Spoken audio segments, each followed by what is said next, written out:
যাদের অধীনে আমি কাজ করার সৌভাগ্য অর্জন করেছি, আমার শাইনুর আপা, আজিজা আপা, সৈয়দ সিদ্দিকুর রহমান সারাফ, তো ওনারা আছেন। সেই সাথে আমার প্রিয় দুজন সহকর্মী এখানে আছেন, মঞ্চে উপস্থিত আছেন আমার জ্যোতিষ স্যার এবং কামরুজ্জামান স্যার। স্নেহের ছাত্ররা, তোমরা দয়া করে একটু কথা শোনো, আমরা বেশি সময় নেব না ইনশাআল্লাহ। আমি দুটো কথা বলতে চাই, সেটা হলো যে আল্লাহ তাআলা আমাদের সৃষ্টির অনেক পূর্বে তাকদীর বা ভাগ্য লিখে রেখেছেন। বিশেষ করে বর্তমান পদ্ধতিতে যে সমস্ত নবাগত শিক্ষার্থীরা এখানে এসেছে ক্লাস 6-এ, তোমরা ভাগ্যের ফলাফল হিসাবে লটারিতে এখানে এসেছো। আবার দীর্ঘদিন এই স্কুলে অবস্থানের পর যারা দশম শ্রেণীতে যারা এবার পরীক্ষার্থী, তোমরা এখানে আমাদের সাথে ছিলে, তোমরা বিদায় নিচ্ছ।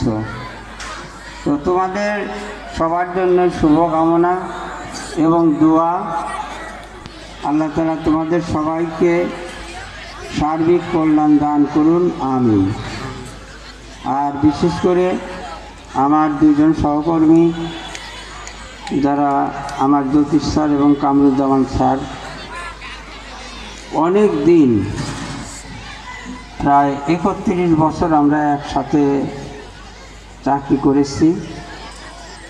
পৃথিবীর নিয়ম অনুসারে আমাদের জায়গা বদল করতে হয়, আমরাও চলে যাব কিছুদিনের ভিতরে।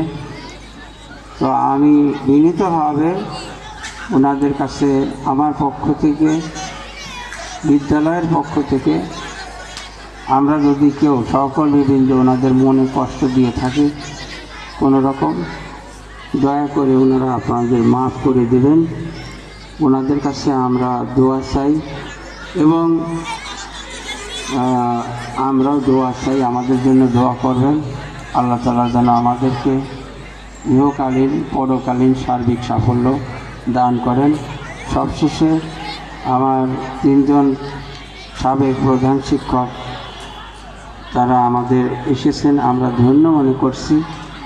ওনাদের কাছে দোয়া আছে। আমার সংক্ষিপ্ত বক্তব্য এখানে শেষ করছি। ওমা আলাইনা ইল্লাল বালাগ। আসসালামু আলাইকুম ওয়া রাহমাতুল্লাহ।